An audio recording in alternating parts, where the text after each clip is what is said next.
पनवेल महापालिका क्षेत्रातील खारघर शहराची ओळख दारूमुक्त शहर अशी असून गेल्या अनेक वर्षात ही ओळख कायम ठेवण्यामध्ये खारघरचे नागरिक यशस्वी झालेत। यापूर्वीही काही धनदांडग्या व्यावसायिकांनी दारू विक्रीचे परवाने मिळवण्याचा प्रयत्न केला होता, परंतु खारघर संघर्ष समितीच्या सततच्या विरोधामुळे हे प्रयत्न यशस्वी होऊ शकले नाहीत। मात्र मागील काही महिन्यांपासून पुन्हा एकदा काही मंडळी दारू विक्रीचे परवाने मिळवण्यासाठी सक्रिय झाल्याचे निदर्शनास आले। त्यामुळे खारघर संघर्ष समितीच्या वतीने काल शिल्प चौक खारघर येथे एक दिवसीय लाक्षणिक उपोषण करण्यात आले। या उपोषणाला परिसरातील नागरिक, सामाजिक संस्था व विविध संघटनांनी उपोषण स्थळावर जाऊन उपोषणकर्त्यांना पाठिंबा दिला। आमदार विक्रांतदादा पाटील यांनी खारघर शहर दारूमुक्त राहावे ही मागणी नुकत्याच झालेल्या अर्थसंकल्पीय अधिवेशनात विधान परिषदेत आक्रमकपणे मांडली होती। यानंतर त्यांनी सातत्याने या विषयाचा पाठपुरावा करत प्रशासनाचे लक्ष वेधले। उपोषणाच्या दिवशीच त्यांनी स्वतः उपोषण स्थळी भेट देऊन खारघर संघर्ष समितीच्या कार्यकर्त्यांशी संवाद साधला।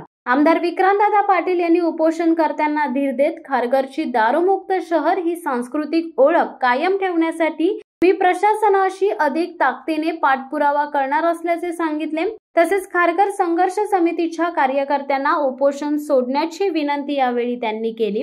त्यांच्या विनंतीला मान देऊन संघर्ष समितीने आपले एक दिवसीय लाक्षणिक उपोषण सध्या मागे घेतले। खारघरच्या दारूमुक्त ओळखीला कुणीही धक्का लावू नये ही आमची भूमिका स्पष्ट आहे आणि खारघर संघर्ष समितीच्या दारूमुक्त शहर या मागणीला पूर्ण पाठिंबा राहील अशी ग्वाही आमदार विक्रांतदादा पाटील यांनी यावेळी दिली आहे। आणि म्हणून दारू विक्री विरहित असलेलं हे शहर कुठेतरी परत एकदा याच्यावरती दारू विषयातला कलंक लावण्याचा प्रयत्न त्या ठिकाणी काही मंडळी करताना दिसतात। अधिवेशन काळामध्ये जेव्हा एके बाजूला आपला संघर्ष सुरू होता, हा विषय माझ्यापर्यंत आला। पहिल्यांदा आमदार म्हणून त्या ठिकाणी विधान भवनामध्ये भूमिका भावना मांडण्याचा प्रयत्न करणारा मी नवीन आमदार होतो। पनवेलचे अनेक ज्वलंत प्रश्न, मग ते पाणी प्रश्न असतील किंवा नैनाचा ज्वलंत विषय असेल, पनवेल बस डेपोचा रखडलेला विषय असेल, असे सगळे विषय मांडण्याची त्या ठिकाणी माझी तयारी होती। पण ज्या वेळेला खारघरचा नो लिकर विषयाचा प्रश्न माझ्यापर्यंत आला, आपण करत असलेला संघर्ष हा मोठ्या कालावधीपासून मी बघतोय आणि त्या कालावधीमध्ये जेव्हा हा विषय पुन्हा एकदा आपण उचलला, मी तो विषय विधान परिषदेमध्ये मांडण्याचा प्रयत्न केला। त्या ठिकाणी औचित्याच्या मुद्द्यामध्ये जेव्हा आपण तो विषय मांडतो, त्यामध्ये तो विषय पटलावरती यावा यासाठी जे जे काही करावं लागलं ते सगळं आपण त्या ठिकाणी केलं।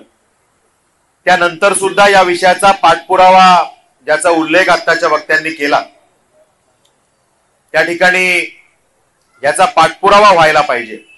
त्या विषयाचा पाठपुरावा सुद्धा आदरणीय मुख्यमंत्री महोदयांकडे घेण्याचा मी प्रयत्न केलेला आहे। या विषयाला पुढे कसं घेऊन जाता येईल, आपण सगळ्यांनी मिळून ह्याच्यामध्ये चांगलं काम करण्याची माझी भूमिका आहे। शिवसत्ता टाइम्ससाठी दत्ता मोकल, पनवेल। दे धडक बेधडक वृत्त देणाऱ्या आपल्या शिवसत्ता टाइम्स न्यूज चॅनलला लाल बटन दाबून सबस्क्राईब करा आणि बेल आयकॉनला क्लिक करायला विसरू नका।